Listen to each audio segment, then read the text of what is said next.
We've talked with the DEC about, some various trail proposals, building new trails, but knowing now that, they might need volunteer help to either harden or evaluate or just however they want to address these trails, we certainly want to offer our help to, making an impact and making them better. So, we definitely want to, watch the situation and listen to what the priorities are from the land managers and really just do what we can to cooperate and respond to the situation in a way that's pragmatic and allows us to respond quickly because there's a lot of people relying on us. I say us as a hiking community to create the trails that we all want to hike on. And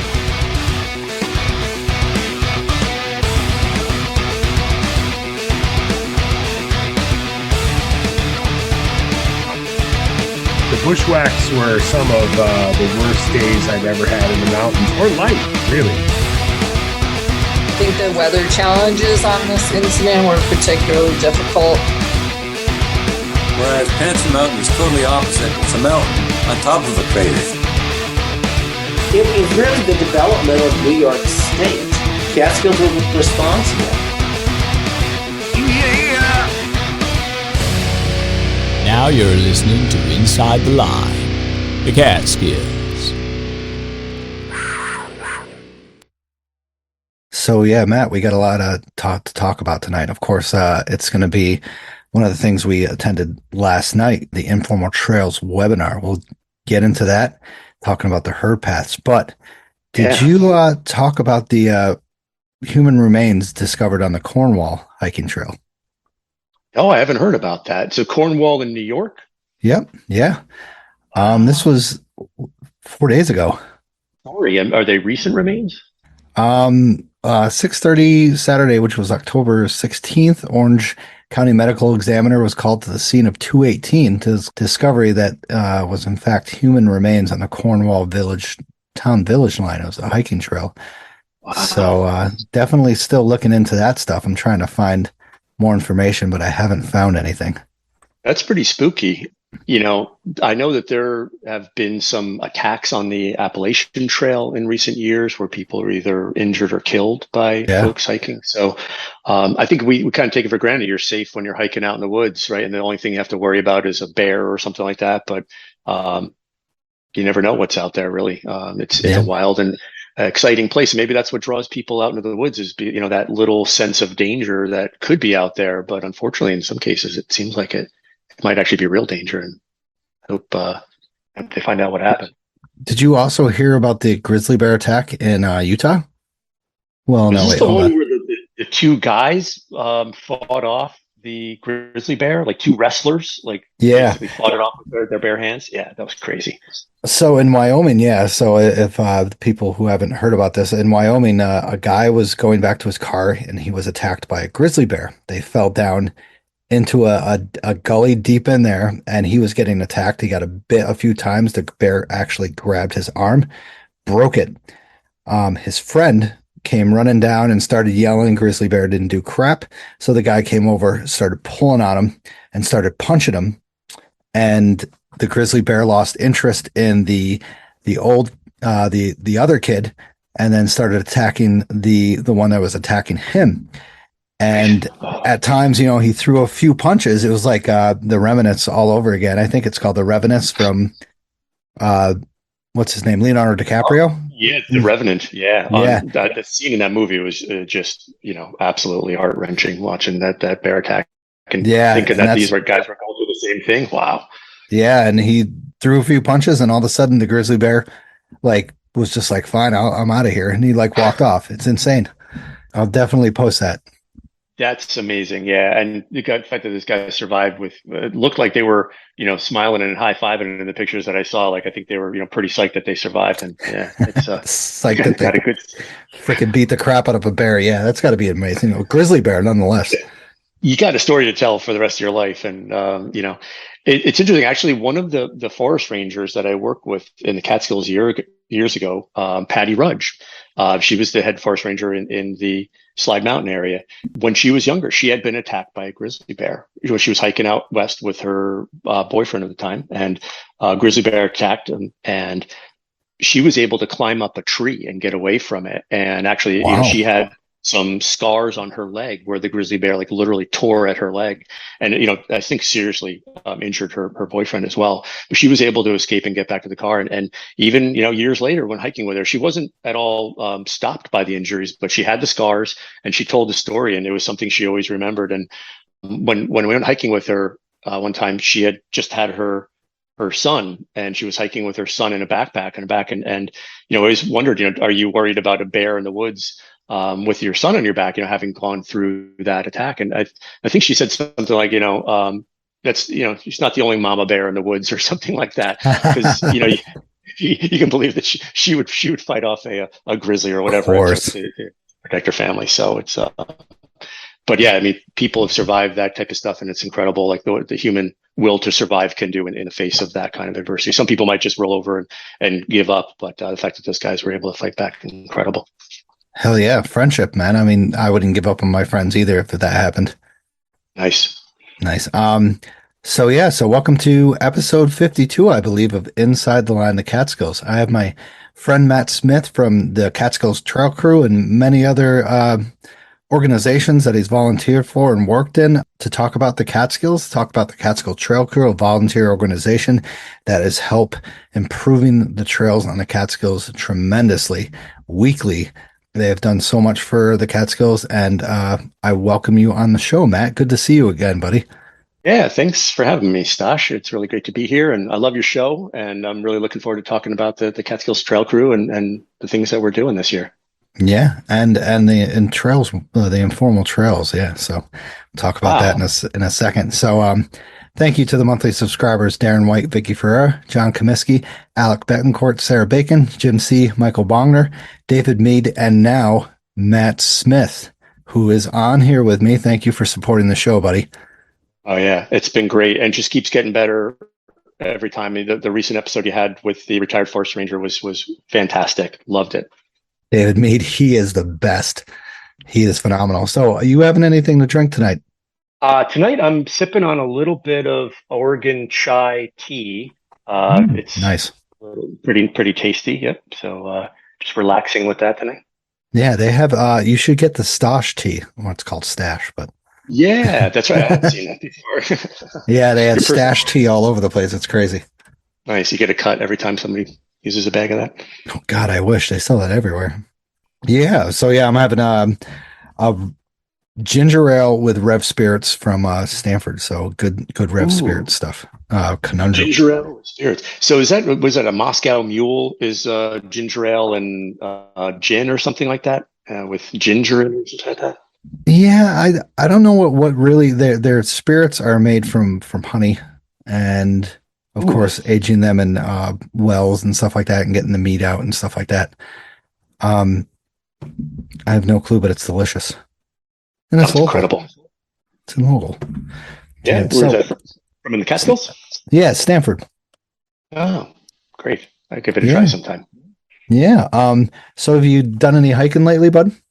Yeah, I've done a few little hikes lately. Most of the hikes that I do lately, I've been in the Taconic Mountains where I live, and there's some great hiking over here. Allender Mountain is one of the mountains really close to me, and it's one of the many mountains in the southern Taconics that have just incredible views of the Catskills. So wherever you go hiking around here, if you get a view to the west, you can see the Catskills. So I've been doing a little bit of hiking around here. Have been in the Catskills recently, and most of the hiking again is related to getting to a job site. So last couple of weekends, I've been hiking up to Indian Head Mountain. Did a loop hike around there recently with a couple friends of mine, and to check out some of the trail conditions and the work that we're doing up there. So yeah, staying in the Eastern Catskills and just focusing on the trail work for the most part. I don't get as much time to just do leisure hikes as much as I used to. I wish I did. But yeah, I hope to get out again soon. Once the snow is on the ground, I'll put some skis on and hopefully get out there and do some skiing or snowshoeing.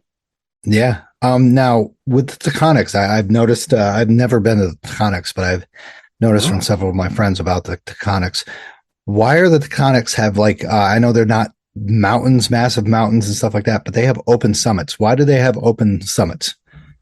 Yeah, it's a good question. I think it has to do with a couple things. One is some of them were probably cleared at some point, but they also have a lot of fire ecology, like the Shawgunk Mountains. So Mm. you'll find a lot of pitch pine and scrub oak along the ridge lines, and they're quite rocky. So it's like thin soil. And it isn't the type of rock that you find in the Catskills, like the sandstone and limestones that tend to break down and produce soil more readily. So it's more like hard, metamorphic soil or rocks that don't break down into soil. So I think at those higher elevations where there's a lot of wind and fire disturbance, the soil just hasn't really accumulated enough to support the plant life. So I think they stay bald, and it's quite beautiful actually. Allender Mountain, the one that I mentioned, has a big section of bald that's filled with broom crowberry and a couple of other kind of rare species that you normally find up near the Arctic that just happen to kind of Wow. live in little pockets down there in the Taconics. Yeah, it's really quite Nice. quite interesting. Yeah, great And place. the Taconics kind of have the flow coming from the east and west, so they have weather pounding them each way, right? Yeah, we actually get a lot of storms here. So I live south of Albany, but the temperature here is typically cooler, and we get a lot more snow here. So yeah, it's definitely a north-south ridge, and so any of the weather patterns that are coming in from the west, in particular, they pick up all of the moisture on the Hudson River, and all that moisture basically hits the Taconic Mountains. Like it's the first rise, and as the moisture rises up into the higher elevations, it drops back down as snow and the precipitation. So yeah, we get quite a lot here. Nice. My lawn's kind of soggy right now, actually, because of all that rain. Nice. Yeah, I've always been interested in the Taconics because number one, they're pretty nice, easy hikes, and then number two, they have the views of the Catskills, and just the open areas are different. It's just really nice grassy areas, and like you said, I've always wondered why they're open summits, and I always thought mostly it was because of fires and stuff like that the people might have started back in the days. But it makes sense with the fires and the way the bedrock is and the rock is. It's one of those differences in the Catskills and the Massachusetts area and stuff like that. Yeah, that's true. I wish that somebody like Michael Kudish would write a book about the Taconics, because then I would know all about the history. I've kind of pieced it together for reading a few different articles, but there isn't like the same type of naturalist or historian that talks about the region. But yeah, the Taconics are pretty interesting because they do start, down in the Connecticut area and extend all the way up into Vermont, almost all the way to Plattsburgh. So like the highest mountains in the Taconics are actually up in Vermont. Like Mount Equinox is part of the Taconic Mountains. Oh, wow. I didn't know that. Yeah, even Mount Greylock, which, people say it's in the Berkshires, which it technically is, because any mountain in Berkshire County is in the Berkshires. So like the Taconics are the Berkshires and the Hoosics are the Berkshires. So there's lots of different mountain ranges in Berkshire County, and people just call them all the Berkshires when they're there. So it's kind of funny. Even people in Connecticut refer to the mountains in Connecticut as the Berkshires, even though they're not in Berkshire County at that point. Nice. So it's kind of confusing, culturally and geologically, where you are when you're hiking in this area. So I just kind of call them all the Taconics, and I think it's geologically correct, but may not line up with what other people think of the Taconics. Yeah, the locals and stuff like that. That's right. Yeah. So Catskill news, of course, volunteer. Catskill Trail Crew, which we're going to talk about tonight, needs help volunteering, usually on the weekends. If you need a email or a contact, please contact me or contact Matt. Look it up on the website. Look it up. I post them every time, every link, every time I get on here, I post a link about that. So check them out. I think a lot of the stewardship committees and stewardship times are over with the season. So check back, contact New York, New Jersey Trail Conference, Catskill 3500 Club, to see when you can volunteer for maybe next year. So excellent. So let's get into what we were talking about last night, Matt, and thank you for bringing this to my attention so I could attend this. So last night there was a webinar hosted by the Catskill Mountainkeeper about informal trails in the Catskills. When informal trails are basically herd paths that we have in the Catskills, and they have been a big topic in the past 5 years, basically. And they have been getting to the point of where it's really bad. It's really crazy. It's really amazing to see what has happened in the past 5 to 7 years, due to, different challenges, social media, other impacts in the Catskills, and they have become quite dominant.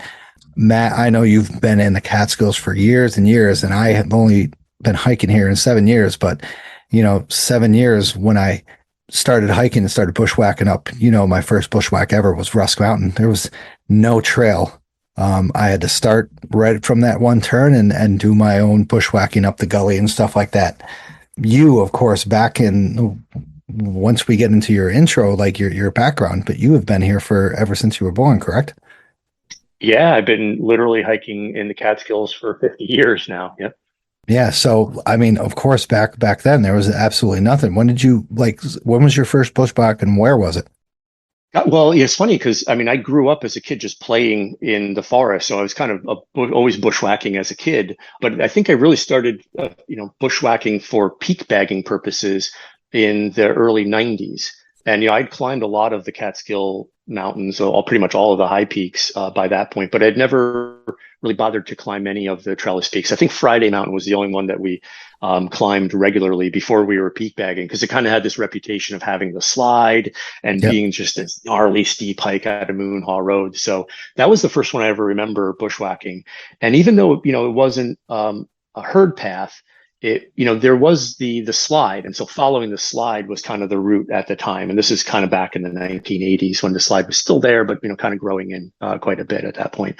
So I think when I really started focusing on the bushwhacking, like it was when I was going for my patch. So 1992, I was getting my 3,500 patch, and yeah, there were very few herd paths. There were a couple of them, like leading near the mountains, like the Fisherman's Path up the East Branch of the Neversink was pretty well established, and that was kind of the common route to get to the bushwhack range, if you will, like the Friday and Cornell. Like it wasn't as common to come out of Moon Haw at that point. It was sort of the interior route to those mountains was more common. But you earned them, right? You left the Neversink. And it was like you were heading into no man's land.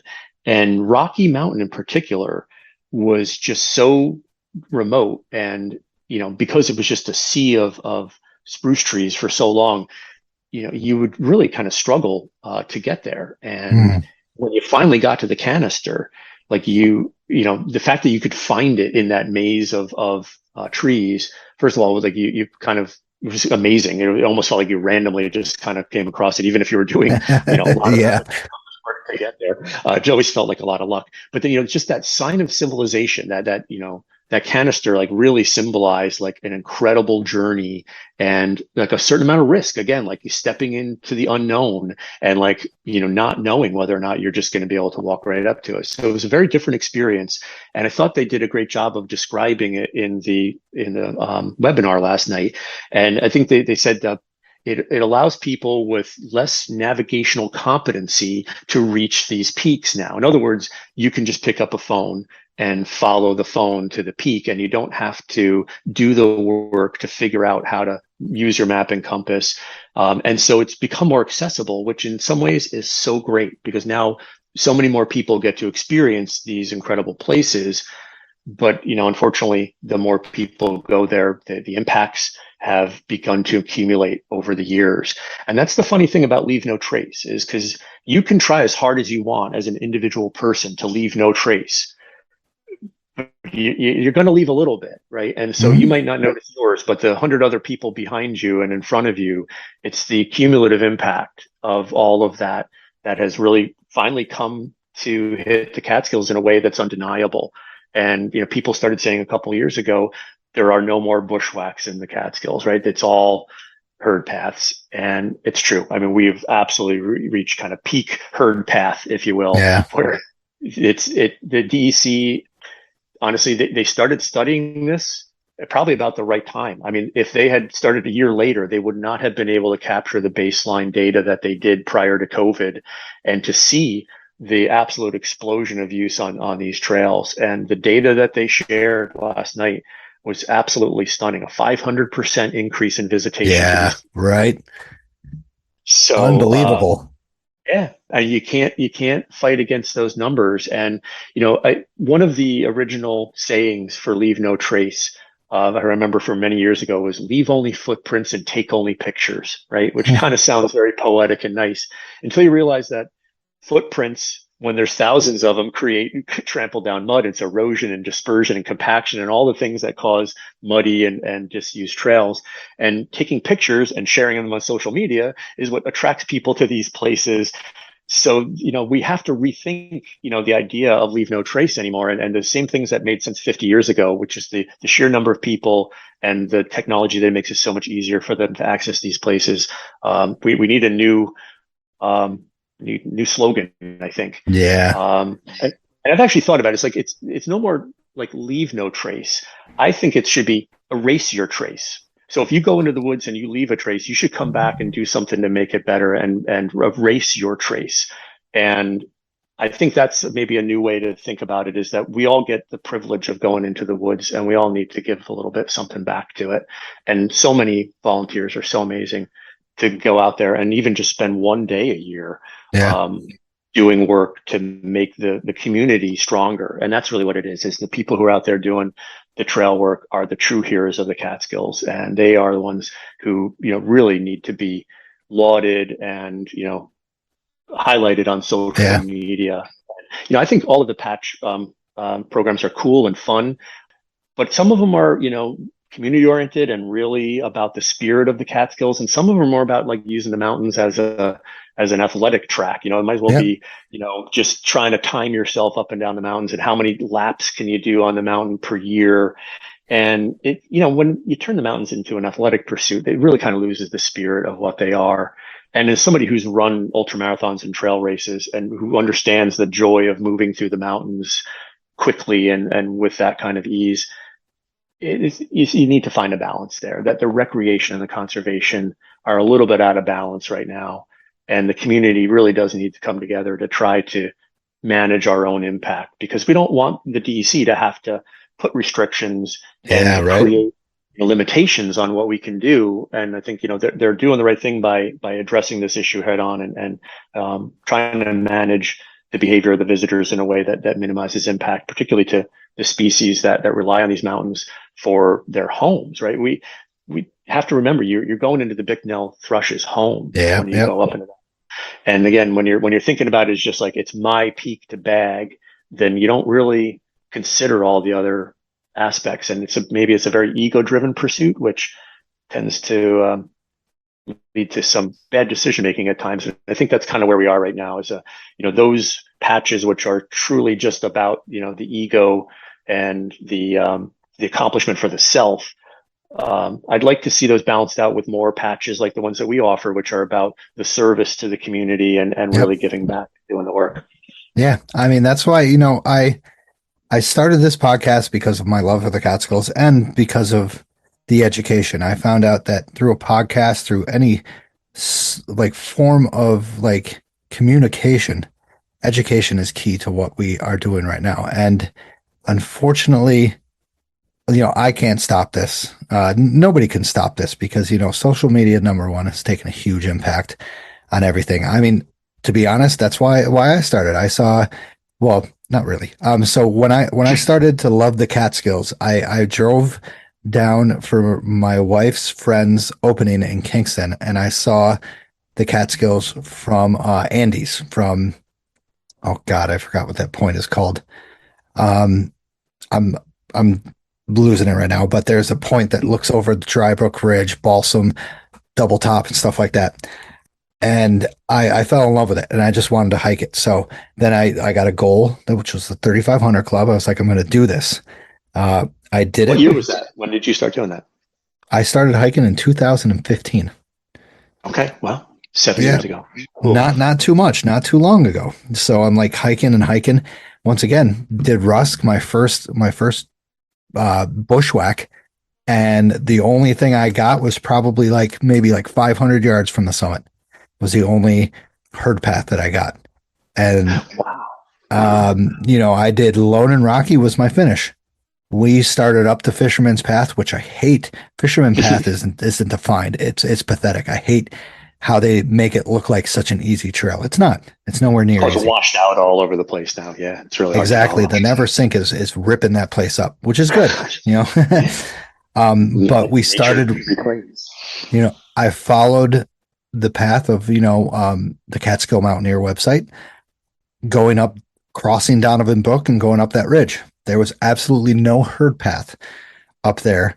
And we did bushwhacking till maybe like, I don't know, like 100 feet from the summit. We were looking for that canister like crazy, and we finally found it.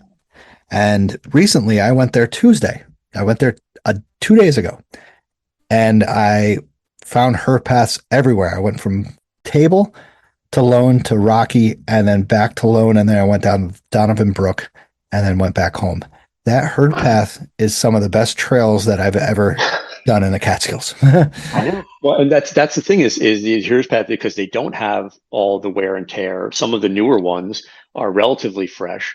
We'll see how long that lasts, because a lot of them aren't laid out in a sustainable manner. So the erosion will just, you know, take them over and turn them into the same problem that we see on a lot of the other herd paths. So, yeah, but you know, it's interesting that even that that route from the Neversink is getting as much traffic. I would think kind of everybody's going from Moonhaw right now. It's like I've been there on weekends, and you know the parking lots are just full. And in Moonhaw, there's dozens of people ascending from that area. So, yeah, that's one of the biggest areas I've noticed that it is I mean, it's number one from the, you know, they call it the rim trail, of course. That's a pretty decent trail, I got to admit. You know, rocks, there's not much erosion, but once you get to that turnoff going up to Friday, it's actually a really bad place to have a trail, just really because of the number one steepness, the erosion, just different factors play into why that's a horrible trail.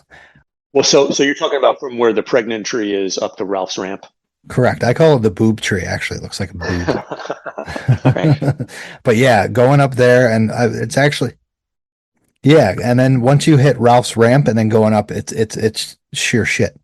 Right. And it's kind of, I think that's an interesting point, because Ralph's Ramp is something that we all love, because Ralph found this amazing route up the mountain, which was the direct route straight up the fall line, which is unfortunately an unsustainable trail. So it's like we do honor to this amazing, great hiker by naming this feature after him, which ultimately is probably the wrong way to go up the mountain. And we're going to have to undo that and reroute it. Because, you know, if you think about the DEC's announcement that they want to now harden these trails and pick the best way up the mountain and try to, you know, stop the erosion from getting any worse, like what would you do in that area? Like, how could you work around that? Because it's become so entrenched, like that Ralph's Ramp is the way to get to Friday, that even if you built another way, like, do you think some people just end up going up the old way anyway?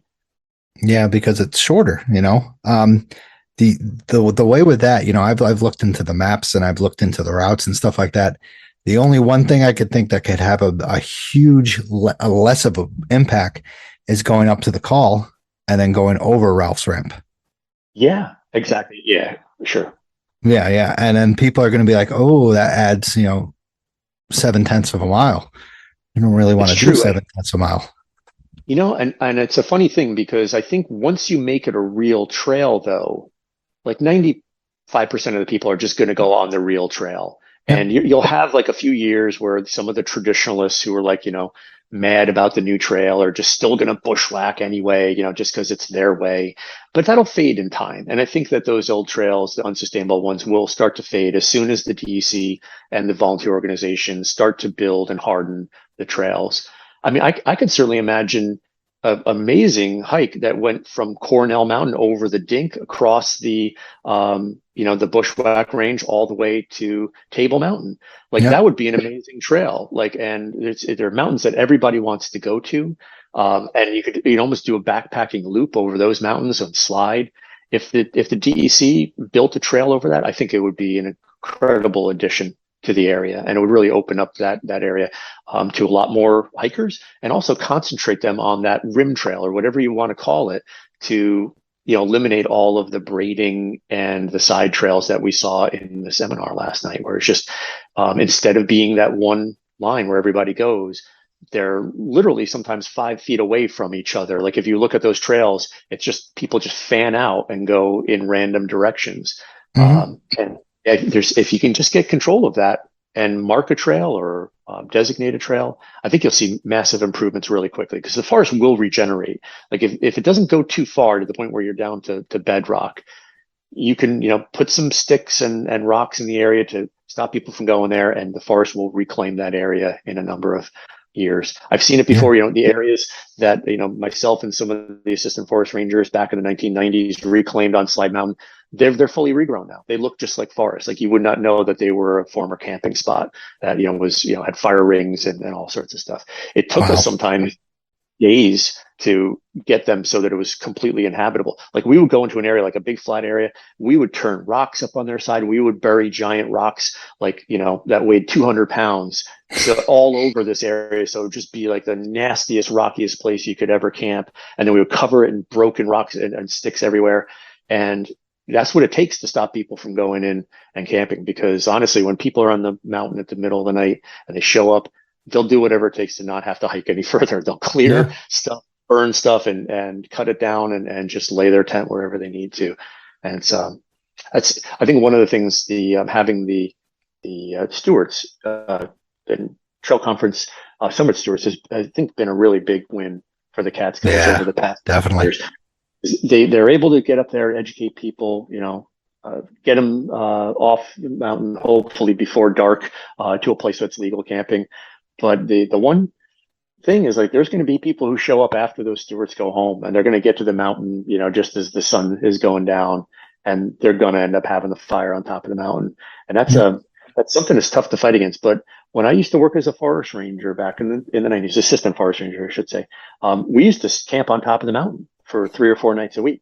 So we would stay on Slide Mountain or Giant Ledge. We would also camp out at the cabin on Balsam Lake Mountain. That was before it was restored. It was just kind of a musty old cabin that was a dry area that, better than staying in a tent for the most part. And then we would spend 1 night, 1 week off the rotation, sleeping in our regular beds.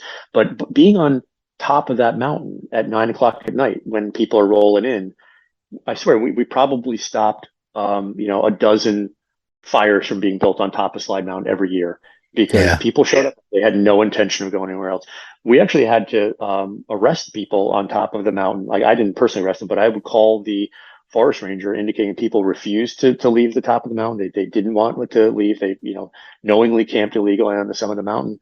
And the forest ranger would come up first thing in the morning, rouse them out of their tent, take them down to the trailhead, and in some cases have them arraigned directly at the trailhead by the local judge, to really send a message to everybody that you don't break the law and you protect the forest by the legal means that you have necessary. And some of the rangers who do that kind of hard ass stuff kind of get a bad reputation and people don't like them, but I got to be honest with you, I love it. It's like, that's your job, is to protect the forest. It's a law enforcement position. And whenever you can make the case of enforcement that goes along with all the education that we're doing, that sends a big message as well, because you're going to be able to educate 90% of the people, but 10% of the people are going to need enforcement. They need to know that there's a fine or some other negative consequence waiting for them at the end of their bad decision. And that's why I really do like the presence of rangers in the backcountry, or even uniformed people who give the impression of being, a ranger or representative of a ranger. So the trail stewards, I think, fill that role. They give that official presence on the summits and create a sense that there's this web of protection that people won't want to do it. And if they have the right education and they know the negative consequences of their actions, most people are going to do the right thing, even if they're tired. If you help them do the right thing, they're going to get to the right place and protect the place. Education, correct? Yeah, that's right. So when I posted today on my Facebook and my Instagram the Strava app and the Strava app and the heat waves that they had on there. What'd you think of that? Isn't that crazy stuff? It's amazing. Yeah, that kind of data is so powerful to these land managers who are making decisions, that they can literally see where people go, and they can do sort of statistical extrapolations to figure out like what percentage of the hikers are using Strava. So if there's like 1,000 people on Strava, and Strava only represents 10% of the total hiking public, they can kind of figure out the total load. I recall that they said they were sort of working on trying to figure out exactly what these meant in terms of the sheer volume of hikers. But it's just to show the concentration over the past 3 years. They showed like 3 or 4 years of progressive hiking in the area around Friday Mountain, and each year it just got heavier and heavier. But interestingly, not necessarily more concentrated. You started getting multiple herd paths, like almost like there were multiple favorite routes depending on which group you hiked with, maybe. So one hiking group might lead people one way, another way, and that you end up with the 2 different herd paths. So it's really interesting. It's crazy, and the one thing is with social media and the internet and stuff, and the views and stuff, I cannot blame them for wanting to visit these places. Like Friday Mountain, that view is absolutely fantastic. Lone has an amazing viewpoint that you very rarely see unless you're from Peekamoose. I can't blame them. I really can't.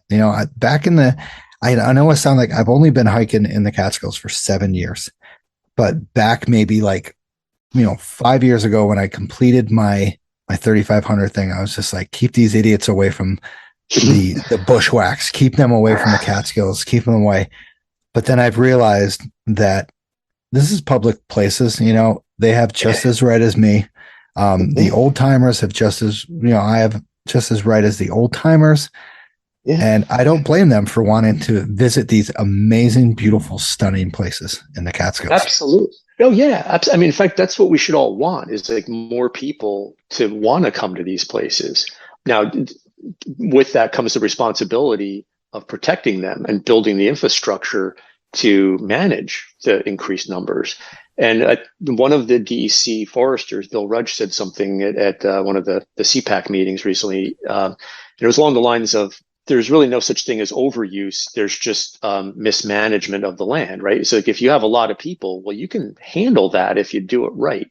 And I don't think the numbers that we're getting are unsustainable. I just think that in some ways the Catskills got caught flat-footed with this increase that happened so quickly. And I think if you had looked at the signs, a lot of people knew this was coming. And you could look at the Adirondacks as an example of how this progressively moves towards a point of no return. And I think there's maybe people misjudge the tipping point at which suddenly the use would just go beyond a point of no return. And COVID was the trigger, quite honestly. It might have gone on for like another couple of years, but I think there were a couple other factors that were playing into this. One of the hiking clubs, and I'll call them out by name, Hikers Anonymous. Yep. Oh yeah. They are just a club that's all about bagging the peaks, right? I mean, there might be some great people who work for them who do volunteer, but they're not an organization that talks about stewardship or volunteering or giving back to the mountains. It's like, how fast and how quickly can you bag all these peaks? And in fact, they encourage it with their hiking boards. And I find it wholly irresponsible that they do this in a way that is really destructive to the mountains. And they've resisted any kind of counseling or partnership to try to get them to do the right thing. In fact, if you look at the impacts to Round Top and South Double Top, they're responsible, pure and simple. And the people who made the decision to name those peaks should be ashamed, quite honestly. And I don't mind saying that in public because it's quite honestly the opinion of a lot of people in this community. And so I think, the DEC, can't necessarily stop these private clubs from doing these challenges. But what they can do is present an alternative and build the trail that is so awesome that everybody just wants to go there. And suddenly these challenges become, irrelevant, right? It's just like, well, you can get the challenge by hiking up the trail, just like you do up the Slide or Cornell or Wittenberg. And we'll get there. And I think that it's going to happen, quicker than a lot of people would have expected. But I think unless it does, you're going to see continued impact and continued degradation. So I hope to be part of it. In fact, the Catskills Trail, we've talked with the DEC about, some various trail proposals, building new trails, but knowing now that, they might need volunteer help to either harden or evaluate or just however they want to address these trails, we certainly want to offer our help to, making an impact and making them better. So, we definitely want to, watch the situation and listen to what the priorities are from the land managers, and really just do what we can to cooperate and respond to the situation in a way that's pragmatic and allows us to respond quickly, because there's a lot of people relying on us. I say us as a hiking community, to create the trails that we all want to hike on. And when they're muddy, it's easy to complain about them, right? And it's easy to think that there's going to be some organization that's going to do it for you. I'd love it if the DEC would just hire 100 people to work on the trail. They have a budget to work with just like everybody else, and so that's where the volunteerism really just plays such a huge role in building the trails. And it's kind of funny because like if you thought that every time you had like a pothole on the road or like a bridge needed to be fixed, you needed to get a volunteer crew together to go fix the potholes in your neighborhood, that would be crazy. It'd be so silly. Holy right? shit. How would you like leave it up to just random people to go and fix your state's infrastructure? But somehow that's become the norm when it comes to trails. Like it's like, somehow the state hasn't figured out how to fund the initiatives that everybody wants, right? Because in a way, these herd paths, they use the term in the webinar, desire lines. And there's a great book called On Trails that talks about the formation of trails and just culturally what trails mean. And they use the example of like a college campus or something where you've got sidewalks that meet at a right angle, and nobody walks to the right angle. They always cut across. Yep. And so suddenly you see this like dirt path going through the grass, and that's a desire line. It's like where the people want to go. And like, that's the same thing in the Catskills. The people want to go to these high peaks. They've been doing it for years. I mean, these trails are, they represent the collective desire of the hiking community to access these places.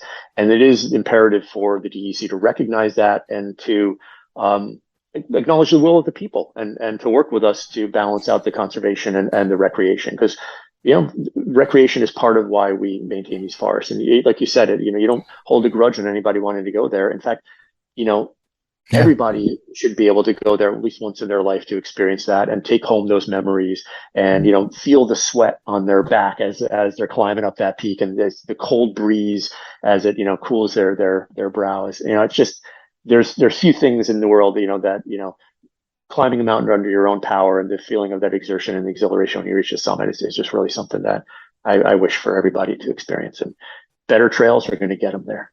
Exactly. And, if we have more volunteers, we have more confidence in the DEC and the state for us to take over these tasks and to take over these, studies and stuff like that. It'd be like, people like me and you go in the Catskills all the time. We know the Catskills in and out, and who not better to ask the people for their information, that is coming from these people that hike there. I hike there once, 2 times a week. I go to different places every time a week. They might be trails, they might not be trails. I might have, some information of, I bushwhacked up this area that wasn't that, and it was very sustainable. So if we get all these volunteers to help out, the DEC and New York State will look up to us, and they'll be like, hey, what do you guys think of this? Let's get a bunch of people in from the community and see what they think about it, instead of just taking their own action of where they just have one person hike up there and do a study and then they come back with information. I think you're exactly right. And it was really encouraging to hear that the DEC is going to start public outreach and ways to collect and engage with the community to understand, people's perspectives and incorporate them into their plans. So I think it's a really great approach. Correct. I we'll talk about our board membership back in the days.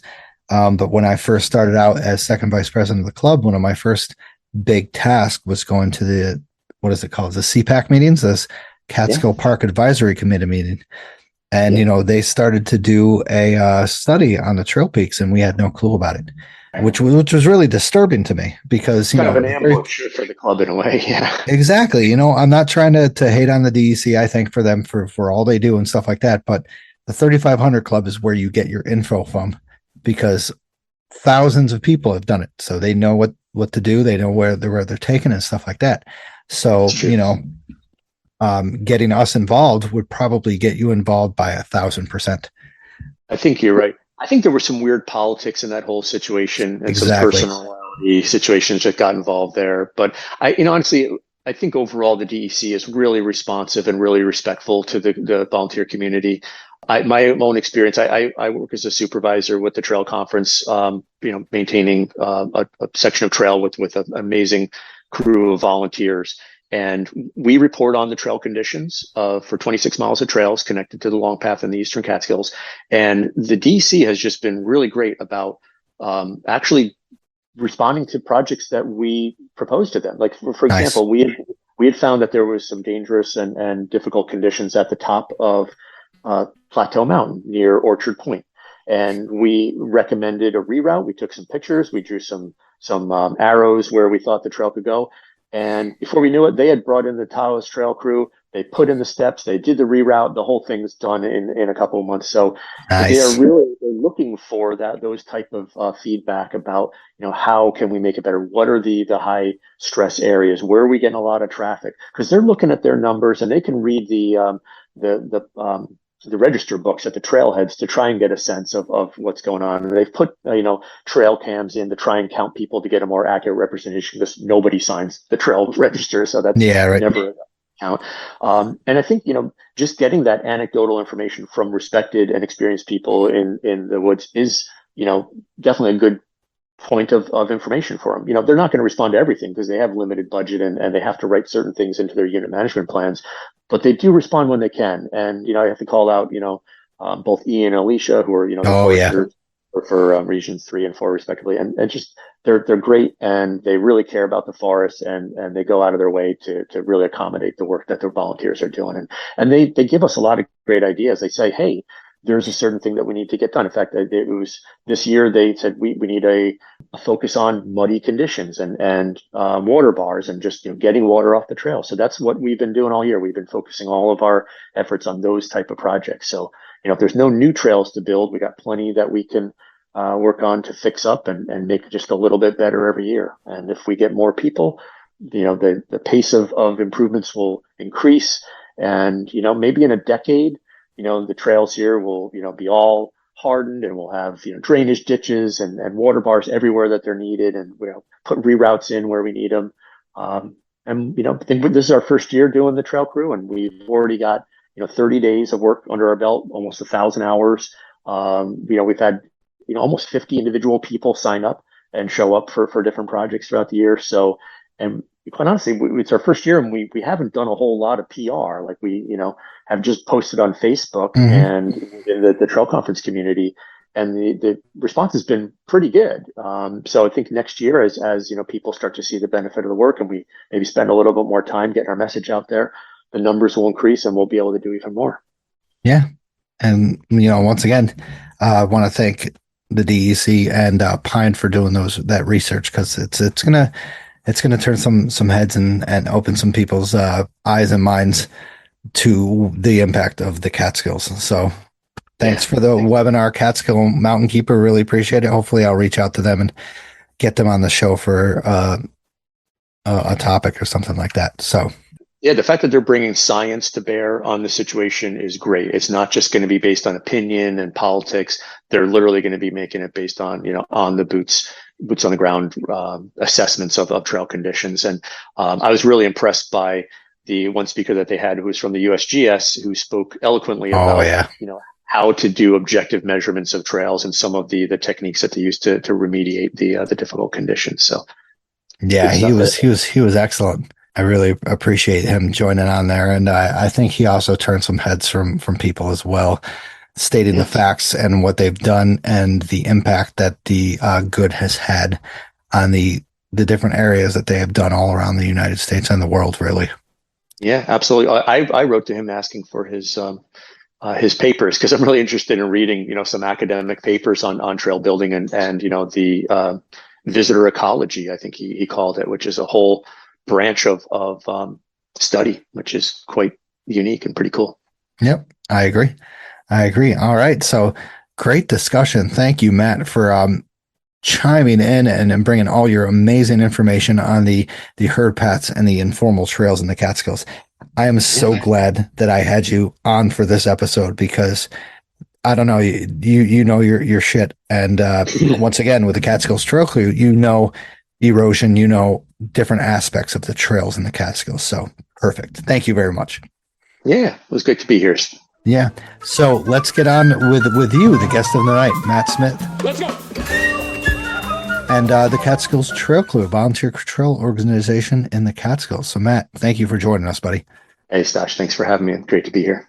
Yeah. So why don't you give a little background about yourself, your living places and your hiking background and stuff like that for the listeners. Sure. Well, yeah, I think I might have mentioned before, I grew up in the Catskills, or on the edge of the Catskills in Woodstock. So, the base of Overlook Mountain. And I remember, like, as a young kid, like, somebody mentioned that there was an Indian curse that said that if you were born in the shadow of Overlook Mountain, you were cursed to never leave that shadow. And, I somehow moved out of Woodstock. Sometimes regret that because I love that town, but I still return again and again. I do feel like drawn to the Catskills. So I think maybe I am cursed to always return to that shadow, because it is a really special place and I love it. So growing up in Woodstock in the 1970s was pretty cool because, first of all, it was a pretty amazing town. It was like in the shadow of the Woodstock Festival. And so it was kind of like an arts colony that was slowly becoming like a hippie tourist attraction at the same time. So it was, culturally a pretty interesting place, but, just having the mountains in my backyard, and I lived near Ohio Mountain, and just being able to like go up to the quarries and run around or ride bikes between the quarries as a kid was pretty amazing. And just having like a free range childhood where, the forests were just there for you to play in. And, it was a whole neighborhood of kids to play with, some a few years older. So your parents would just kind of trust you to go out and do your own thing. And if you didn't come back, until dinner time, that was kind of expected. You just kind of got out and explored the world and learned so much about your own capabilities and learning to navigate as a kid and just knowing how to get around the woods. It became so natural. Like, so when it came to using a map and compass, it didn't really take a whole lot because it was just easy to get around. You kind of had a natural sense of, the lay of the land and could sort of navigate more easily. So yeah, it's like bushwhacking became just an extension of that kind of play in the forest. And when I still go hiking, I kind of feel that sense of just being out there as a kid and running around and just, exploring and it's maybe a little bit less frivolous than it was. Now that I'm out doing work in the forest, it might not be as fun. But when I go out and just hike, I tend to stay off the trails, and I tend to just kind of just tramp out into some section of forest. I might like search satellite photos looking for some interesting feature, and then just kind of go and explore an area. And I'm never disappointed. Even if I go to some place that's kind of boring, you always find something that's interesting, some unique feature or just a little geological oddity that you may not have found or seen otherwise. So it's always fun to do that. Yeah. I agree with you on the knowing the land and stuff like that. I mean, I'm not familiar with the Catskills like you are from the 1970s, but you study the terrain maps constantly and you kind of get a feel of where you are. I'd be like, oh, I'm going up this gully and then I'm going to be rising up to Sugarloaf Mountain from, Mink Hollow or something like that. Yeah. I mean, with the land and you're being young, your sense of exploring back in the 70s, 80s, 90s was basically, like you said, go out, get lost, come back for dinner. That's what it was. Yeah, pretty much. Exactly. And that even continued as I got older. Like when I was a Boy Scout and did a lot of backpacking and a lot of backcountry travel as a Boy Scout, Camp Trimount up in the Catskills. Spent a couple of summers there doing sleepover camp and learning how to just really, do traditional Boy Scout camping with, a tent and, it's like old canvas tents and, not the type of stuff you use today, like hauling, big, heavy, external frame packs. But even as like a teenager, like when I was too young to drive, my folks would like drop me and my friends off at the end of Mink Hollow Road in Lake Hill.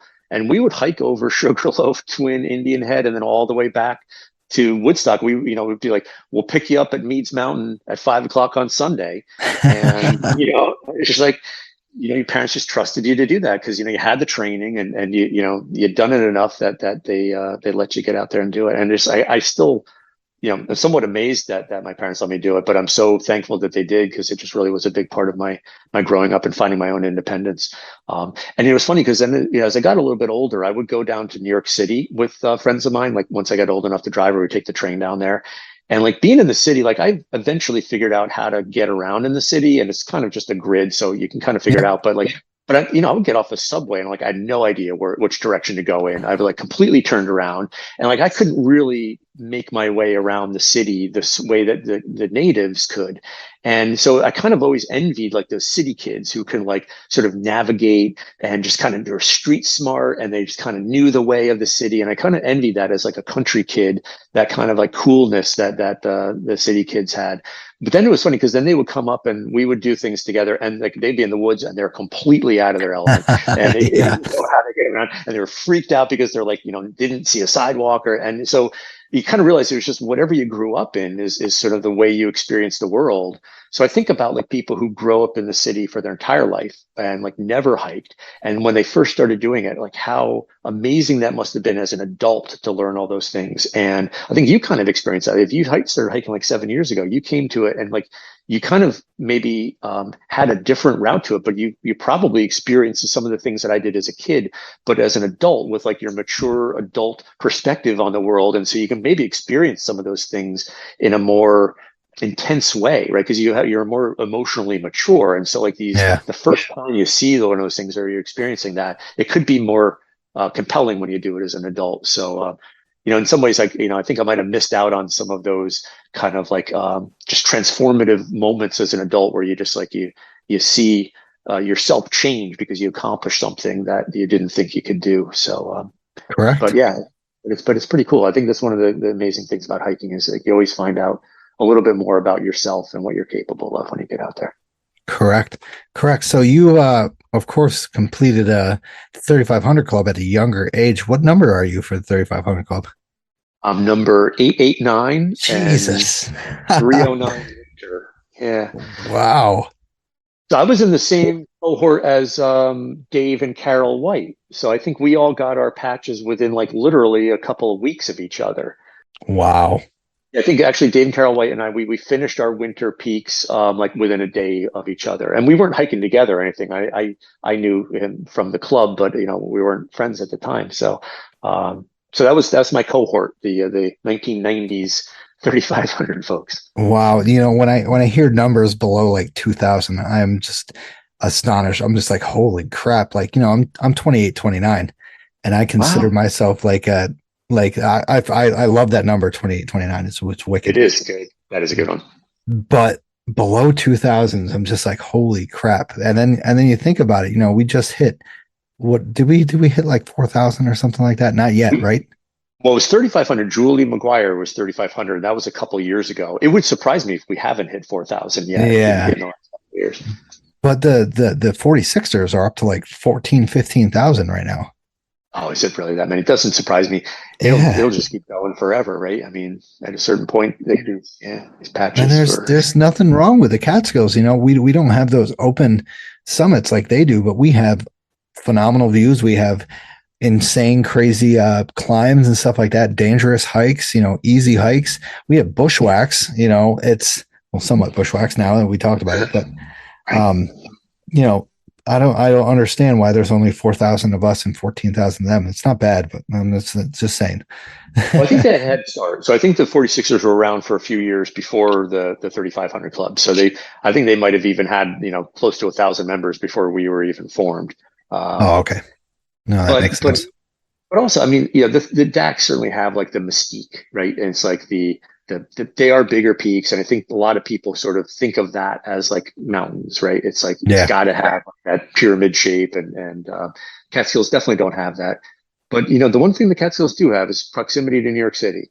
We're 2 hours away, and I think that's the thing that's probably going to turn the tide towards the Catskills more and more, and probably one of the things that's contributed to its increased popularity is just the ease of getting there. And also the overcrowding in the Adirondacks. I never go to the Adirondacks. Quite honestly, I don't like hiking there. I find it to be kind of it's just kind of just and I can't say it's overcrowding because I go to the White Mountains and it's crowded up there, and I quite enjoy hiking up there. There's just something about the Adirondacks that the vibe appealed to me, and I don't know. I think I need to break that spell somehow because there's so much great hiking up there, and the few times that I do go, I typically enjoy it when it's not overcrowded.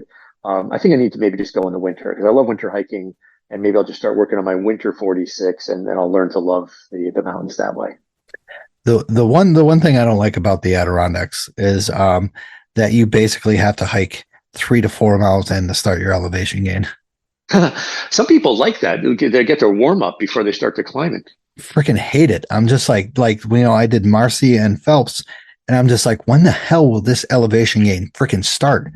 Like even like hardcore, like, but like that kind of I want to be a 46er, but it discouraged me from all the hikes that I've heard about, like, the Seward Range, stuff like that, Dick's Range, all these hikes of 3 or 4 miles in, and then you start gaining elevation. Yeah, it's definitely more committing. And it is interesting that, they do have so many people who have made that commitment and they've done all those really big hikes. Yeah, good for them. Kudos to them. Also, so you are are you working for the New York, New Jersey Trail Conference now? Well, I'm a volunteer with them. Volunteer. And actually, so the Catskills Trail Crew is part of the Trail Conference. So we're funded by and we're affiliated with the Trail Conference. So they help us with our volunteers and with our donations because they're a 501c3, a nonprofit. So I'm able to donate money to them, and my employer doubles that, and so we're able to use that money to purchase tools and some swag, t-shirts and patches and all the kind of stuff that people love to get when they're out doing the volunteering. So it's been a good affiliation working with them. And like I said before, I am a supervisor, a trail supervisor with the Trail Conference as well. So they're quite a busy organization in the Catskills, and they're getting more and more committed to the work in the Catskills, particularly around the Long Path, which is a trail that they sort of spearhead and maintain that does pass through the Catskills. About 100 miles of the Long Path pass through the Catskills. So a lot of the work that we do is hardening up sections of that trail that getting muddy. So it's good stuff. Yeah. So you were also, of course, I know this already, because you were on the board with me. You were on the 3,500 Club board, correct? You the New York, New Jersey Trail Conference, representative, correct? That's exactly right. Yep. So I was the rep, and I also served on the governance board as well. And we were working on getting our 501c3 designation and writing all of our anti-harassment policies and all that kind of fun stuff that organizations have to do. Exactly. And it was great. I really love the 3,500 Club, and I really cherished the time working on the board. And I think you and I, served for about a year or so, a little bit more together on the board. And I think we both graduated from the club about the same time too, and maybe for similar reasons too. And I think, we both went on to, take the time that we had been spending with the club and put it into other pursuits relative to the Catskills. So it wasn't that we didn't love the club or the Catskills, but we just, there's only so much time you have to commit to these type of things. And I can't wait till I retire, because then I can maybe go back and, work on the 3,500 Club board or maybe even more involved in some other organizations. But for now, I'm just like most of the other volunteers, where I got to balance it out with my day job and with my responsibilities at home. So, and it's funny because as a supervisor, I realized that a lot of the volunteers that work on my crew, they have the same kind of challenges that we all have, where it's like, somebody got sick, or, they have worked some overtime and they just can't make it out to do their maintenance for a particular time. And it's, I really always honor the work that they do, even if they end up missing a day or two, because I've missed a few days myself, just due to those types of time pressures. But it's, working with big organizations, the good thing is you have a lot of people there to cover when you're not there. Yeah. And, I enjoyed my time. I learned a lot with the club. Of course, I kind of think I went into it too fast. I went from being a nobody into the second vice president of the club. And it was overwhelming for me. I couldn't do it. I am more of a hands-on guy. I need to be there doing the brunt work. And It just wasn't for me, and Well, yeah. and that's why I'm doing this. Yeah, well, you started the strike force. That was one of the things that I really remember is your contributions to the club was all about that direct action. Like, Yep. there's a problem, we're going to put boots on the ground to solve that problem. Like Catskill Clove, there were a number of other things that you were spearheading at the time, and it was great. And I think the club was a great way to support that. And I think again, like you're still making a big difference in the things that you're doing, spreading the word and getting the education out there through this podcast. So. I'm glad that you are still involved in the Catskills, and even that we're both off the board. I think we're still doing what we can to be part of the community and to drive for those improvements. Doing more. I think we're doing more. Yeah, it's great. There's a whole new crop of officers for the 3500 Club. I think I just saw in the latest newsletter that they've got a new president and some new officers as well. So I'm looking forward to seeing what they do in the future. And now they are an official 501c3, and yep. It's that was a lot of hard work for people to get that in place, and it's really great that now I can donate money to them, and my employer will double the money going to the 3500 Club, so they can continue to invest in the programs and all the things that they do, because they're another great organization. They do the clean up on the highway along Route 213 in Stony Clove Notch, and they also do the Table Mountain work every year, a couple times a year. So, yep, yeah, amazing stuff. So if you want to donate and your employer matches it, do it, because that helps out a lot. Good point, Matt. Also, so let's get on to your basic topic of the night, the Catskills Trail Crew. How about you describe what the Catskills Trail Crew is? Yeah, sure. Well, we are, like I said, part of the trail conference, and the goal of starting the Catskills Trail Crew was to supplement the work that's done by the individual trail maintainers from the trail conference. So that every mile of trail in the Catskills, or almost every mile of the trail in the Catskills, has an individual maintainer who is named for maintaining it. They go out several times a year. They clip back the branches, they clear out the water bars, they report on conditions, and it's great work. And it's really the lifeblood of keeping the trail corridors open in the Catskills. But it's really not enough to handle some of the bigger projects that come along. And that's why the Trail Crew was formed, is to create that sort of concentrated group of people who can come in and, put 5 to 10 people on a project for a couple of days or a month or however long it takes, and to keep coming back until the problem is solved, and just to do the things that those individual maintainers would love to do, but just don't have the manpower, the time to do.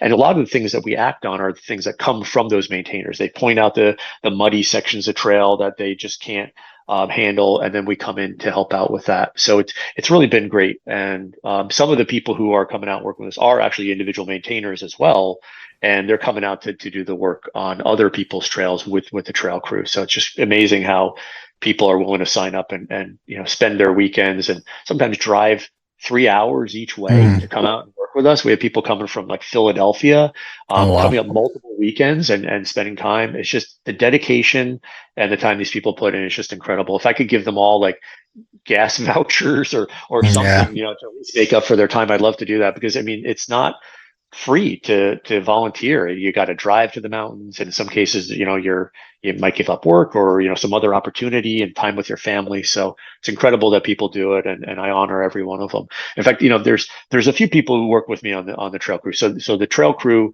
is primarily myself and Charlie Gadall, who's an amazing guy who runs a bunch of trail races in the Catskills, and you should definitely have him on your show to talk about the Manitou's Revenge and all the other races, the Catskills Marathon, and the things that he organizes in the Catskills. It really draws a lot of attention to the trail community and the opportunities in the Catskills. And Andy Garrison, again, who's just another sort of a legend of trail building in the Catskills, and he brings sort of a civil engineering, road building mindset to trail building, and his engineering capabilities are really just incredible. He's really helped us rethink how we get things done.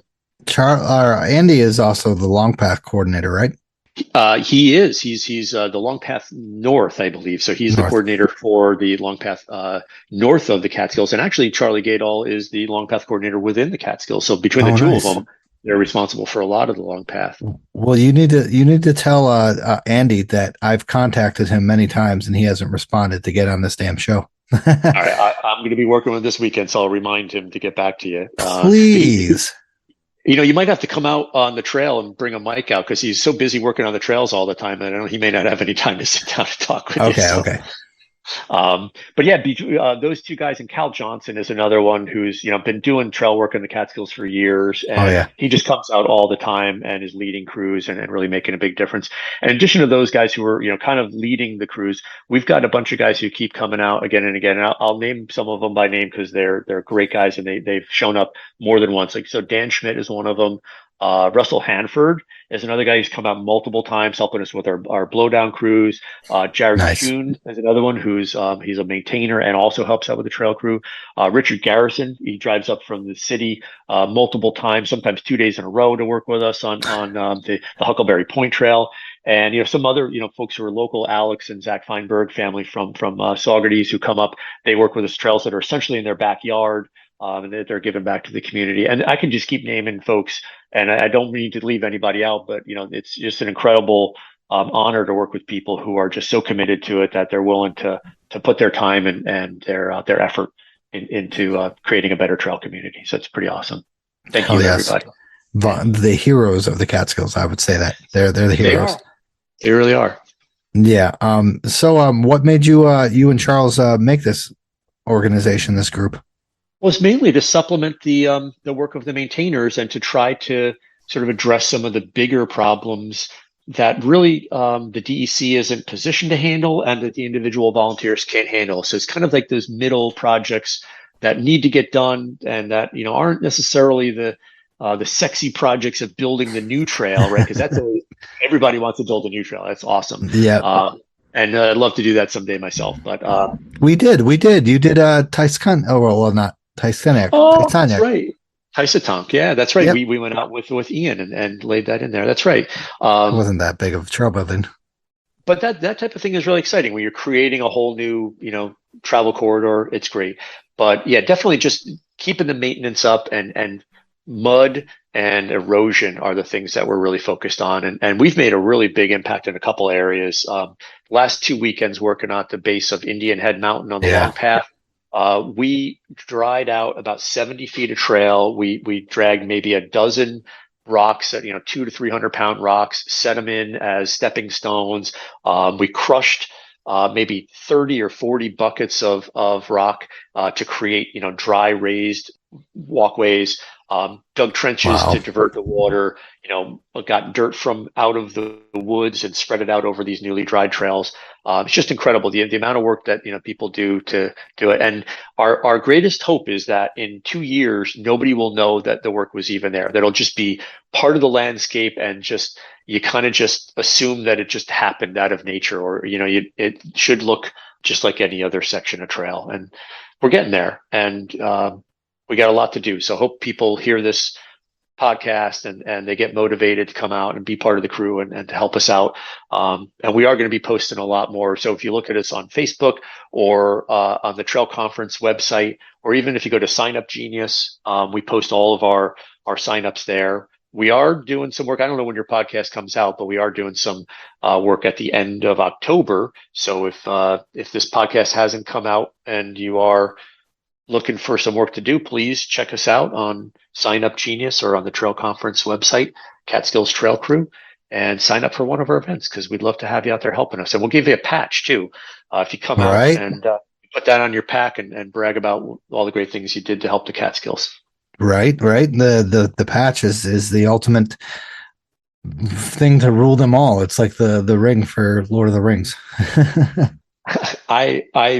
I love patches, and I would do a lot of things for a patch, and I know a lot of people would. And we don't make you climb 35 mountains or hike 420 peaks or 300 miles of trail. You just got to come out and work with us for a little bit and earn your patch. And it's a sign that you really care about the Catskills and the community, and the trails mean something more to you than just a place to go.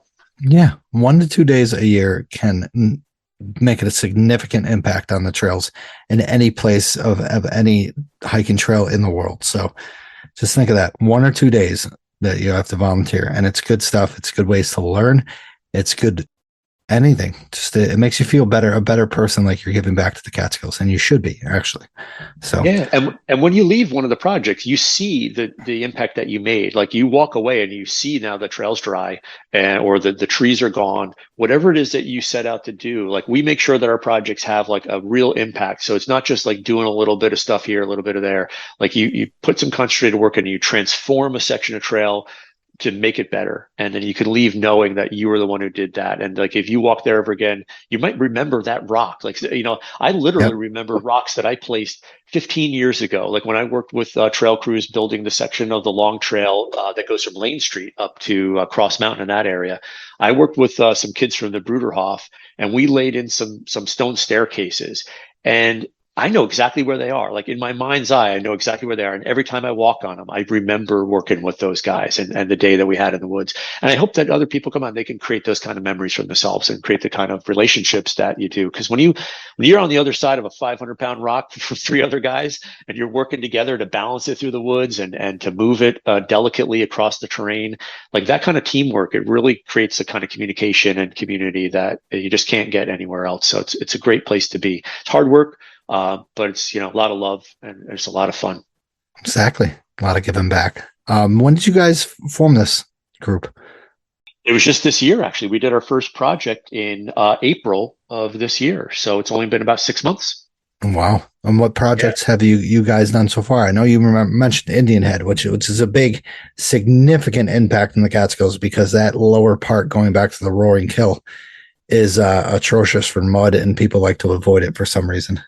Super muddy. Yeah, we've just had a ton of work to do there. So we started out our season with what we call our blowdown brigade. So we bought a bunch of like large hand saws, and to supplement the work that the chainsaw crews are doing, we headed out onto some of the trails, and we, you know, cut down some pretty big trees with hand saws. And it was a lot of fun. I mean, if you want a good workout, you could skip back day when you come out and work with the blowdown crew, because you're working that saw, and honestly, you work for a minute and you got to trade off. And we would have like round robins going where guys are grabbing the saw, going as long as they could, and the next guy jumps in. Yeah. So that was a lot of fun. We did that on Overlook Mountain. We did a section of the Pine Hill West Branch Trail, and we also did a bunch of miles up on the Dry Brook Ridge as well. In addition to that, we did work on the long path near Lane Street, so a bunch of muddy sections just outside of Phoenicia. I worked on the Mary's Glen Trail just outside. Yeah, that's a good one.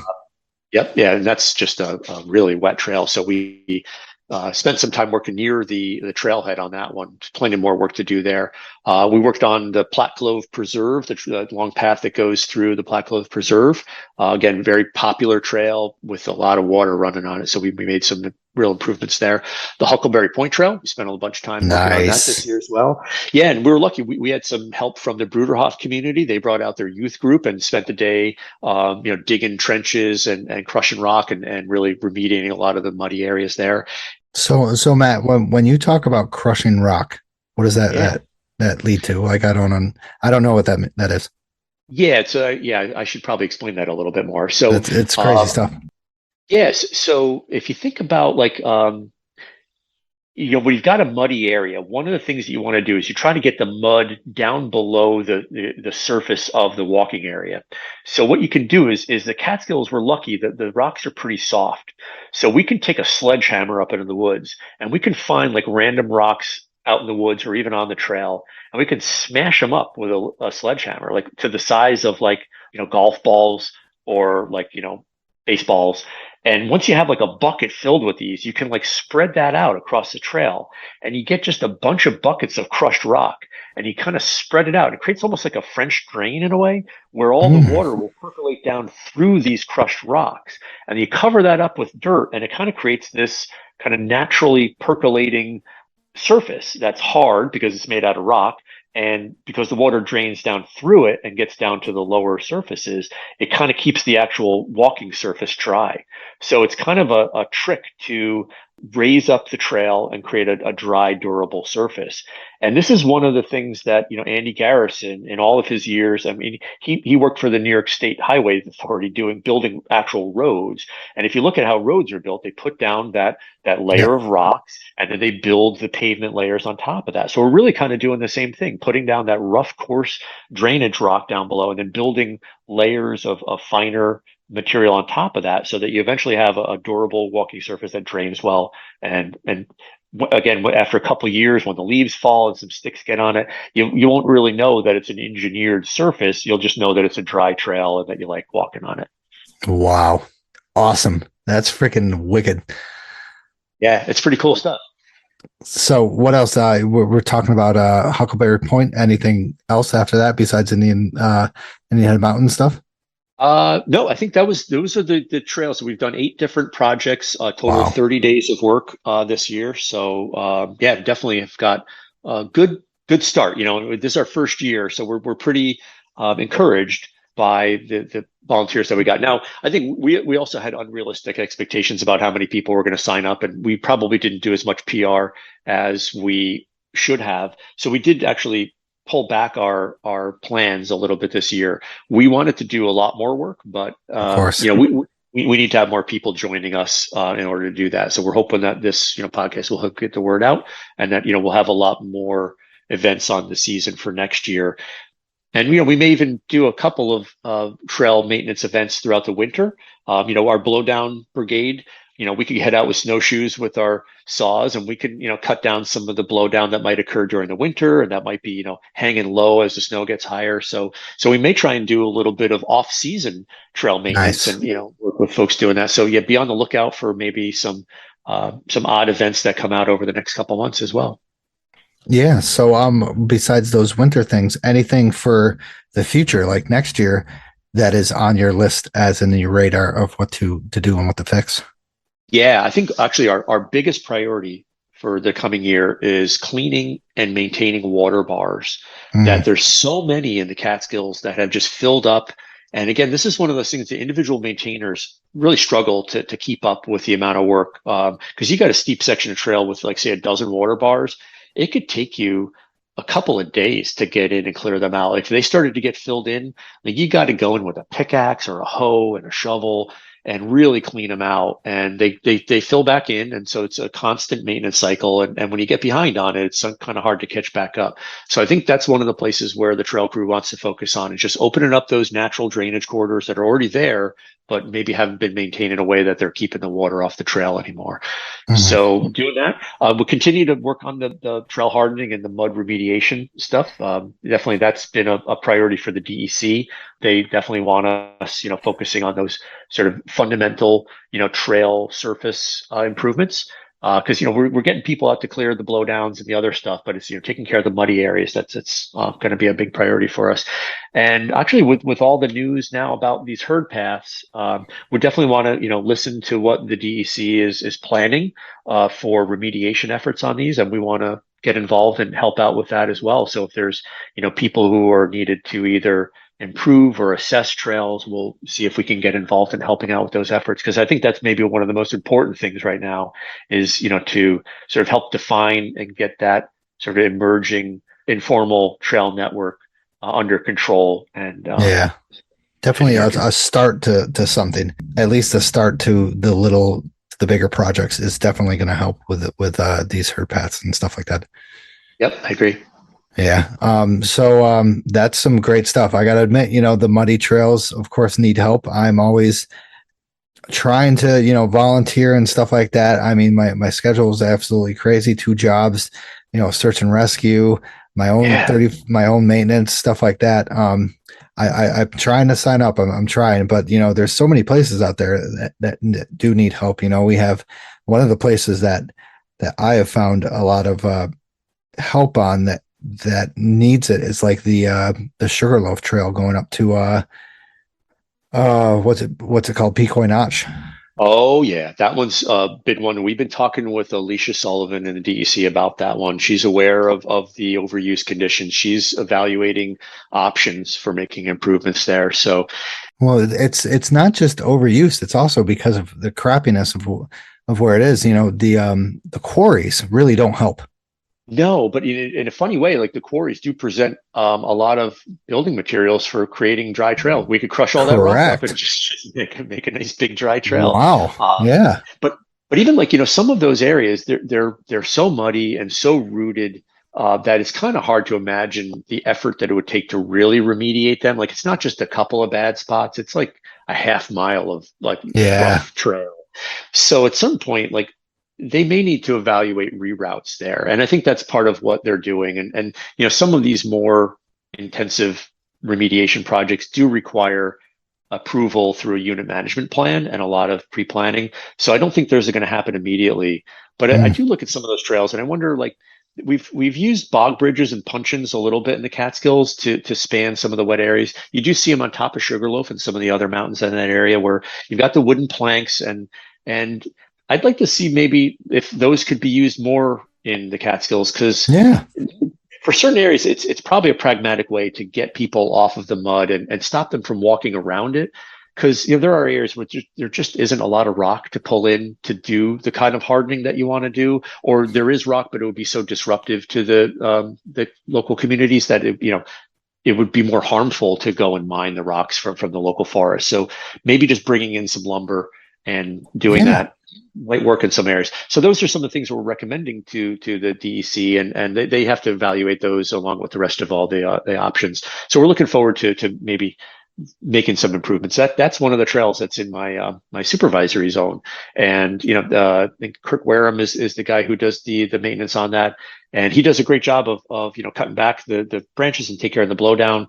But there's no way one guy could take care of all that wet trail. I mean, it's going to take an entire summer of a whole crew to do something about that. So we'll see. I think these are the challenges. In addition to the trailless peaks that the DEC faces, the overuse is not just on the trailless peaks. It's all throughout. Those numbers probably went up throughout the organization, although it's a little bit easier to manage when people are on the trail. So I don't think the DEC needs to worry as much about that, but it is something that we'll continue to fight with. Yeah. So if you don't like trails, make a suggestion and volunteer. That's what I'm telling people is just, make a suggestion if you don't like it, and then be like, oh yeah, I can get 5 or 6 people to do this and see what happens. One time a year. That's right. And one of the best volunteers of the trail crew was a guy who he came on to the Catskill Trail Conditions hiking board, and he complained about the muddy conditions in between Cornell and Wittenberg. And he said, why doesn't somebody get out there and do something about this? And the whole community said that, well, why don't you come out and do something about it? And he said, all right, I will. And he came out and he's been awesome. Nice. He not only maintains his own section of trail, but he shows up multiple times for the trail crew, and he's one of the most hardworking guys out there. So, what's his name? Dan Schmidt. Dan Schmidt's. All right, I'm gonna give him a call out. Yeah, definitely shout out for Dan because he's super dedicated, and he came with something to say, and he heard the world's opinion, and he stood up and he took action, and it's pretty awesome. Backed himself up. I like it. That's right. So, what else besides the Catskill Trail Crew? I don't know if this is controversy, and we can delete this if you want. Who else do you suggest to sign up volunteering for? I mean, the Catskill Trail Crew is the most important because they're getting the crazy spots done as quick as possible. But who else? Oh, I'd say any of the organizations who are working in the Catskills. So certainly Catskill Mountain Club, the 3500 Club, I'll even give a shout out to the Catskill Center. They've got good volunteer organizations that are helping to make a difference in the Catskills. So 3 great organizations. If you've got trails in your backyard, if you live in a town and there's a park and people are looking to get some trails built in your local community, that's a great place to do it because, it doesn't have to just be in some destination in the Catskills. Like, it might be easier for some folks to volunteer closer to home. And so help, the folks in your community experience trails, because that might be the thing that gets them hooked and eventually leads them to hiking in the Catskills and getting into the more exciting places. Yeah. Awesome. I love that. That is perfect. Not just the Catskills, but in your own community. Very, very awesome information, Matt. I love it. Also, I always ask someone this on the show. give me a time that you've had a crazy time in the Catskills. Maybe a self-rescue or a close rescue, a close call, stuff like that. Anything. I have an interesting story about a time I rescued my friend Jim Griffiths on Slide Mountain. Go ahead. This was in 1991. And so you imagine 1991, no cell phones, right? At least not for some of us upstate guys who, were living a more low-tech lifestyle at the time. And so Jim and I had decided we were going to go hiking, and I was going to come in from Slide Mountain. He was going to hike in over Cornell Wittenberg. We were going to meet on the top of Slide, camp out near the top of Slide. And the next day we were going to go down the Fisherman's Path and hit the Bushwhack Range. So we had a big weekend planned. And it was raining, but we didn't contact each other before the hike. We just kind of both assumed we were going to go there, rain or shine. And I got to the top of the mountain, and it was around 5 o'clock. And I think it was sometime around September. So it was getting dark around like 6 o'clock or so, 6 or 7 o'clock, and it was cold and rainy, like probably in the 50s with a misty rain. And I'm wearing like typical 90s hiking gear. Like I got, some combat boots and cotton jeans and a poncho or something like that. So I'm living the good life. And so I get up to the top of the mountain, and, Jim's not there. And I'm like wondering, like, well, he might have bagged because of the rain. Like I wouldn't blame him. Like, so I hang out for a little while. Like, I hunker down under a tree for a while, and, I'm like, at a certain point, Jim's not coming. Like he was too smart. Like I'm the dummy out here in the woods, just like, getting wet and being miserable. So I get up and I'm stretching out, getting ready to go, put my pack on, and I hear something, and I'm like, that sounds like a voice. Maybe Jim's coming up the mountain or something like that. So I listen a little bit more, and I hear a voice again, and I yell back, and then I hear what sound like help. And I'm like, what? But I couldn't really hear. It's just, this distant voice. So I'm like, well, I better find out what's going on. So I start hiking down the mountain, and then I really hear help, and I can tell it's my friend Jim. And so I'm like, what's going on? And so I'm on top of Slide, and I start heading down, and I'm following the voice, and I'm shouting back, and he's a lot further than I thought, because like it's almost like he almost sounds like he's getting further away, like the closer I get. So like I wasn't sure how I even heard him in the first place.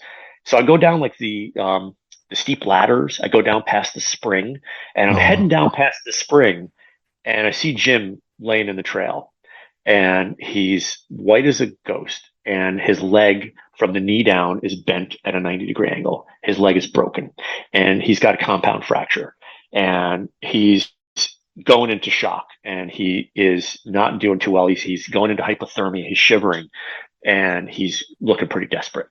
And I don't know what to do. I have like first aid training from a Boy Scout, and that's what I know about getting somebody safe in the woods. So immediately, like I sort of something clicked, and I just got into like caretaker mode, and somehow I just knew what to do. So I got him warm. First of all, we got his tent just wrapped around him like a tarp, and got some Advil into him because he was in pain. Like he was feeling like whatever adrenaline had pumped into him had worn off, and he was starting to feel the pain. And so we got I took 5 or 6 Advil. I think we had a joint at the time, so he smoked some of the joint just to kind of take the edge off. And we knew that we weren't getting out of the woods that night. And so like the discussion started like, what are we going to do? Like, am I going to like leave you here and go get help? And it was just getting too dark, and there's no way to get things set up and to get him safe before dark. And there's no way I was going to get out safely in the rain overnight. So meanwhile, we're still getting wet, and we got to set his leg. So we got, old school Thermarest mattresses, and we take one of them, we kind of turn it into a makeshift splint, and his leg again is like bent at like almost a 90-degree angle, and like the bone is like pushing up through the skin, and it's not a good situation.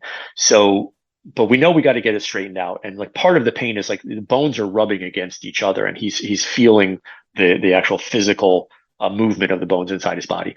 So we got this splint like up under his leg, and he had to be the bravest guy I've ever seen in my life, because he knew what he had to do, which was to basically like set his own leg. And so I got it set up so that the splint was in a way that he could pull himself uphill, and that his leg would basically like slide into the splint, and in doing so straighten itself out, and I would keep traction on his foot while he was doing that so that it would straighten out and get into the splint. And we just kind of like made an agreement to do it, and we just did it, and it happened perfectly. Like his leg slid right in, I was able to pull traction on it, and we wrapped it up, and it was able to separate the bone and create enough traction on his leg that the pain immediately went away, and he just like sunk down in a sigh of relief. And just we got him inside a tent. We got some hot food into him, and the Advil and the pot kicked in, and he was actually in an okay mood, knowing he wasn't going to die. Like thought he was going to die, and suddenly he's in a tent having some warm food, and we made it through the night. It wasn't easy, and we were sleeping sideways, and I don't think I slept at all because I was just freaking out that something was going to go wrong, and that he was bleeding internally or something. But we woke up with the sun, and at that point he was stabilized enough that it was safe for me to go and to get some help for him. So I headed out, left him behind, gave him a bottle to pee in or whatever he needed to while I was gone. All the food was left behind. He had a stove that he could fire up and warm up some water near the mouth of the tent if he needed to. And because it was raining and there was very little likelihood of anybody else coming along, it was a weekday. So it wasn't really a time when there was going to be a lot of traffic, and rangers weren't just going to stroll down the trail. So I was able to get out and boogie down the trail, and no cell phones. So I got to the trailhead, and I'd had to drive to a phone. And I tried Winnisook Lake, and there's nobody there. I ended up driving all the way out to Route 28, and there was an old country store there, and they had a payphone, and I had to call the state police on a payphone, give them all the information, and they told me that they would meet me at the trailhead. And so I drove back up there, and a couple of rangers showed up, and then the state police showed up, and the ambulance showed up, and they set up incident command at the trailhead. And I was just like in shock myself. Like I had just been up all night. I was just fatigued and low on food and dehydrated, but they needed to know where Jim was, and they needed me to get them to him. So I hiked up the trail with 3 forest rangers. They took a litter with them, and we hiked up only 3. That was the advance crew, and a bunch of guys following, the state police and the ambulance crew, and more rangers were coming behind. But this was the advance crew. We hiked up the old guides trail, which is a secret trail up the side of Slide Mountain, which is still there. Some people call it the Steps Trail, and it runs basically parallel to the main trail, and it's a much faster way to the summit. And so it was how I discovered that the trail even existed was the rangers kind of used that as their express route up the mountain. And nice. So we got up there real quick. We got down there, and they were able to stabilize him. Now, one of the most interesting things is when they got there, they stabilized him. They got him in good condition. They got him ready for the carry out. And the guys from the ambulance made it up there a little bit later. The guys from the ambulance, they looked at our splint, and they're like, well, that's okay, but we want to put, this real splint on him. And we're like, all right, whatever. And what happened is they took the splint that we had on off him, and his leg went back together again, and he was suddenly back in like massive pain, and they couldn't get the traction back. God. His muscles kind of like tensed back up on him. So they put him in the real splint, but he ended up being in a lot of pain the whole ride down. Which I don't know if that's like normal for them to do that. It was like he was stabilized, but I think they wanted to look at it. So like, and once they looked at it, I think it was just like it kind of removed the protection that had been around his leg. But man, he was a trooper, because it took I think 2 or 3 hours to get him down off the mountain. Because you can imagine we had to carry him up the steep side of Slide Mountain, up those ladders and all that type of stuff. So he's in a litter being passed up that, so it wasn't possible to do a helicopter rescue because the weather was so bad. So they didn't have enough visibility to bring in a helicopter. So he was carried out the whole way. Ended up going to Margaretville Hospital. They were able to stabilize him there, but they couldn't do surgery on him though. So they ended up transferring him to Benedictine Hospital in Kingston, where they ended up putting a steel plate in his leg to hold the bone together. And he's back out hiking, so he's recovered fully, has got a family living out in Arizona doing hiking, and still got his leg. So it was pretty amazing time. And that experience working with those rangers, I want to be a ranger. I was so impressed by how they handled that situation and their professionalism and just the energy and the way that they just kept their shit together the entire time and just never panicked and never had any question about what to do. I was just impressed, and I knew I wanted to be part of that. And so I started working to become a forest ranger. Part of the reason why I got my 3,500 Club membership is because it was part of my resume to become an assistant forest ranger, because I applied to be an assistant forest ranger, and I got the job in 1994 and had it for 3 years until 1996. And I owe it to that experience of rescuing Jim and being in that situation of being able to work alongside the rangers just a little while, and ended up then doing it professionally for a few years. And I was on a career path to be a full-time forest ranger. I took the physical. I passed the exam. I was set up for an interview, and I knew a bunch of the guys on the interview panel because I'd worked with them as forest rangers. And unfortunately, or maybe fortunately, depending on the way you look at it, life got in the way. And my daughter was born, and my wife at the time did not want to live the ranger's wife's lifestyle of moving around and living in the woods.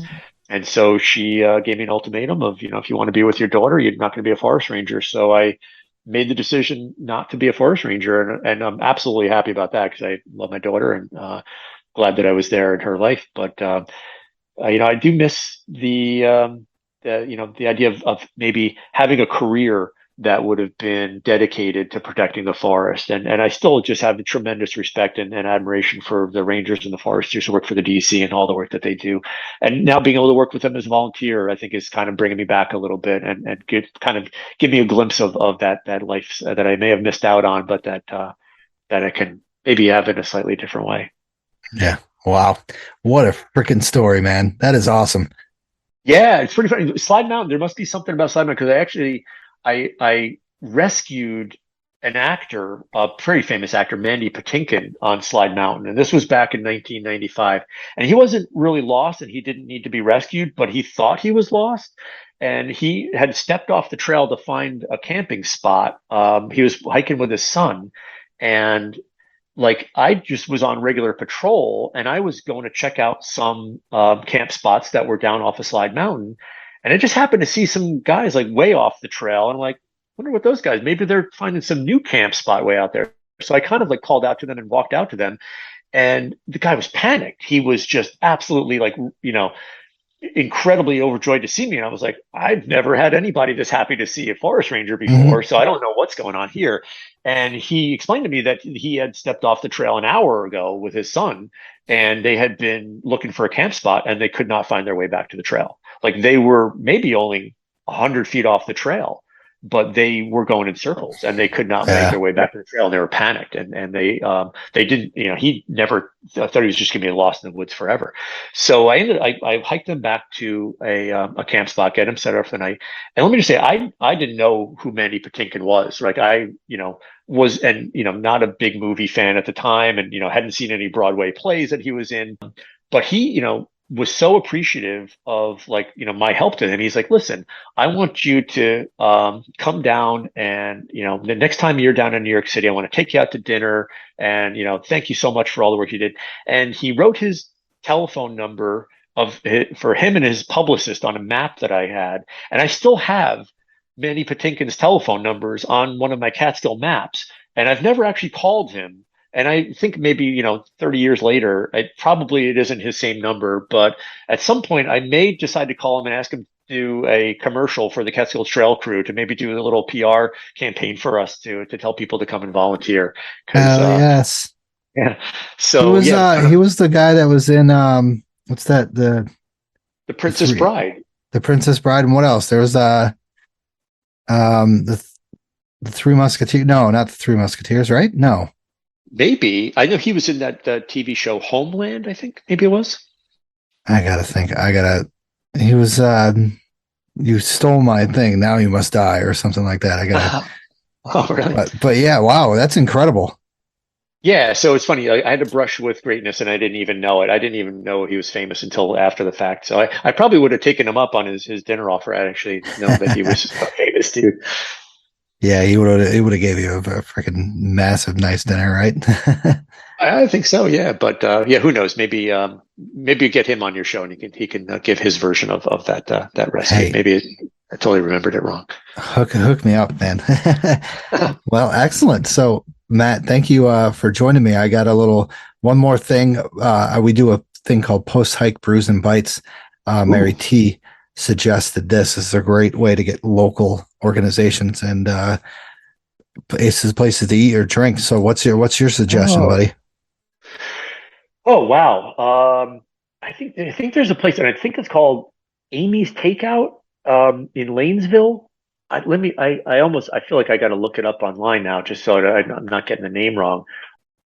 Yeah, it's Amy's Takeaway and Catering in Lanesville. Okay. Yeah. Good weekend lunch spot for sandwiches if you're looking for stuff to grab to take out on the trail, or you just grab something after you're coming off the trail. Be great if you're hiking in like Hunter Mountain, like Stony Clove Notch, Plateau, or even down in Phoenicia. It's not too far out of Phoenicia. So that's a great place to go. Excellent. I will throw it on the show notes. Excellent. Well, Matt, that kind of concludes everything. Great discussion about informal trails, about volunteering, about your time in the Catskills. I had a fantastic time. I loved it. Thank you very much for joining me. Thanks, Stash. It was really great to be here. I love your show, and I'm really honored to be on here. And I hope that people will, follow up and do more volunteering with whatever organization you want to, but just definitely giving back to the community is so important. And thanks for everybody who has volunteered already and who will in the future. And thanks for having me on. Thanks very much, Stash. Yeah. Thank you for also donating to the show. I really appreciate it. And it keeps me pushing further. So once again, thank you. And thank you to the monthly donors for donating to the show. I really appreciate it. You're welcome. You deserve it. You're doing a great job. And it's the podcast I listen to every week. So you're doing a great job, and I look forward to the next ones. Good. Excellent. Well, thank you for joining me, and I hope you have a good night, Matt. All right. Take care, Stash. Bye, everybody. Right. Bye. Hey guys, I just want to thank you for listening to the show. If you enjoyed the show, subscribe and throw down a smooth review on Spotify, Apple Podcasts, or any podcast platform that you use. You can also check daily updates of the podcast, hikes, hiking memes, and local news on Facebook, Instagram, Twitter, and the official website of the show. Remember this, you just keep on living, man. LIVIN.